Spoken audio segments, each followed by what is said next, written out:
The world is building state-of-the-art infrastructure at a breakneck speed, and a booming construction industry across the globe brings some incredible construction projects into the spotlight. Here are the 5 largest megaprojects in construction right now. Number 1. Beijing's massive new international airport. Officially opened in late September, Beijing's new Daxing International Airport, PKX, is now the world's largest airport terminal, spanning 7.5 million square feet, the equivalent of 98 soccer fields. With the runways and annexes, its whole surface covers 18 square miles. It cost $11 billion to build, and it's slated to handle 300 takeoffs and landings an hour in its initial stages alone.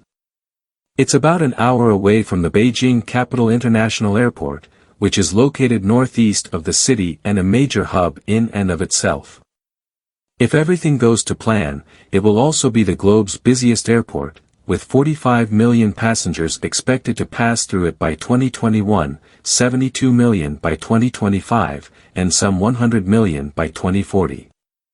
Then there's the technology. Its 400 self-service check-in kiosks, handling 80% of all check-ins, biometric scanners, and smart security checks are all designed to help shorten queuing times and enhance security.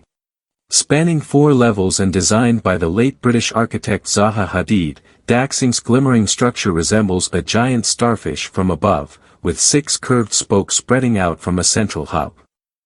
Inside the core, an expansive, rolling atrium is supported by 8 giant C-shaped pillars, each with a 350-foot wide skylight at the top, meaning there's natural light everywhere.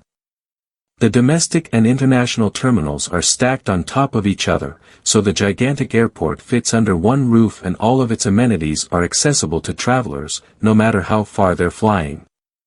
It's massive, but the innovative starfish design means you never have to walk more than 10 minutes, 1,970 feet, to be exact, from the core to the furthest gate in each wing. Besides the hypermodern interiors, the departure lounges also feature 5 traditional Chinese courtyards, which were not yet open at the time of our visit but will offer outdoor spaces on a sunny day, not so much in winter, when temps in Beijing can hit freezing, or when pollution readings shoot up to hazardous, very smoggy levels. Designed in consultation with Su Bing, one of China's most prominent contemporary artists, the courtyards are modeled after a classic Chinese garden, with landscaping featuring ample wooden benches, pavilions, and winding pathways lined with greenery and rocks. Number 2. The Chua Shinkansen Project, high-speed rail in Japan.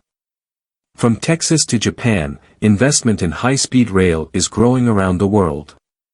Shortly after the WeBuild Group signed a $15 billion contract to build the United States' first high-speed train, connecting Dallas to Houston, Japan followed suit. Now, the country that brought the world the Shinkansen is moving ahead on the mega Chua Shinkansen project. Japan, the first country to inaugurate high-speed rail, now surpassed by China in terms of kilometers, is taking a new gamble.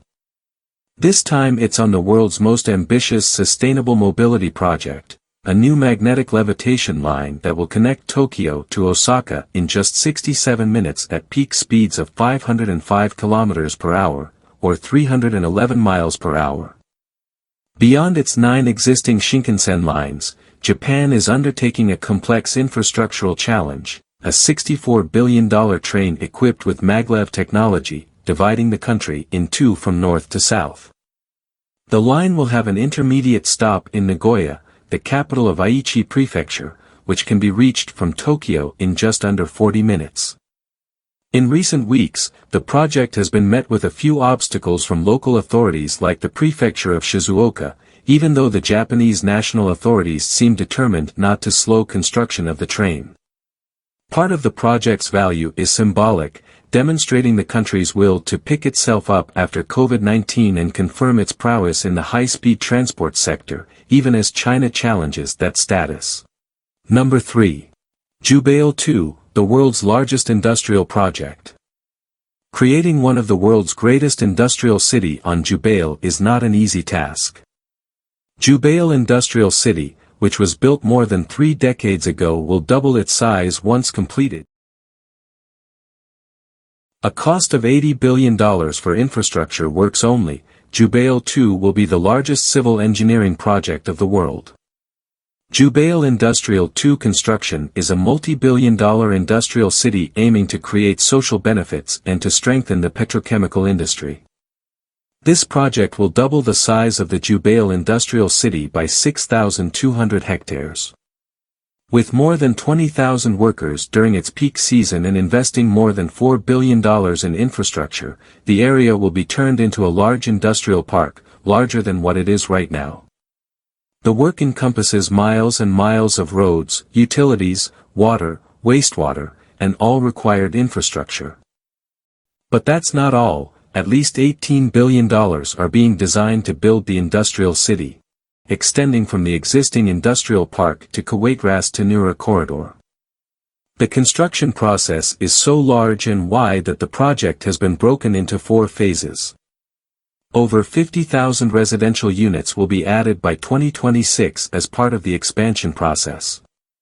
The RCJY has asked Bechtel, which handled Jubail 1, to manage Jubail 2. Number 4. Dubai Land.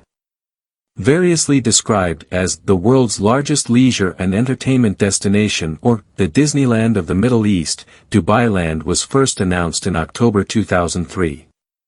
The 107-square-mile site lies inland from Palm Jumeirah, between Sheikh Mohammed bin Zayed Road and the desert.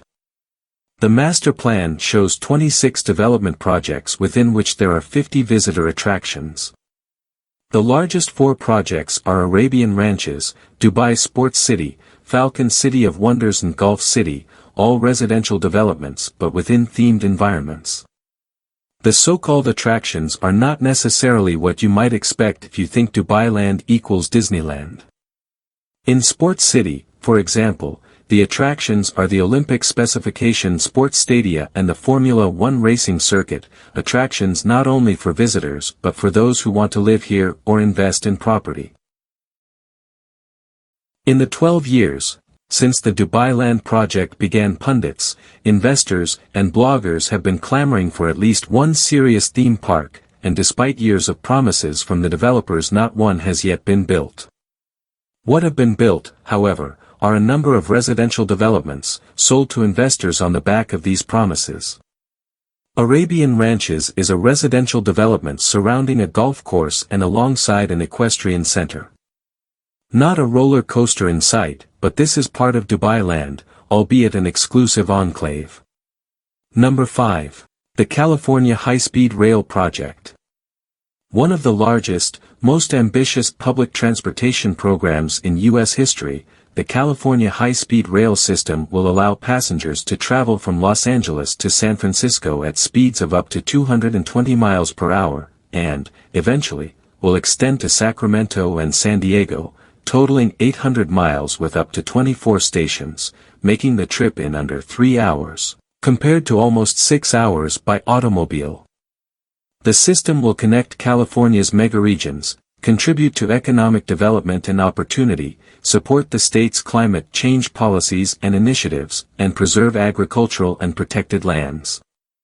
Using federal and state funds, including state cap and trade auction proceeds, the California High-Speed Rail Authority has 119 miles of high-speed rail civil infrastructure under construction and plans to commence testing of electrified high-speed trains by 2025. The authority is also working with state and regional partners on implementing the California State Rail Plan, which presents a vision for a modern, integrated statewide passenger rail system connecting all urban, suburban and rural communities with frequent, reliable service. California High-Speed Rail is the backbone of the California State Rail Plan and is central to the state's climate policies.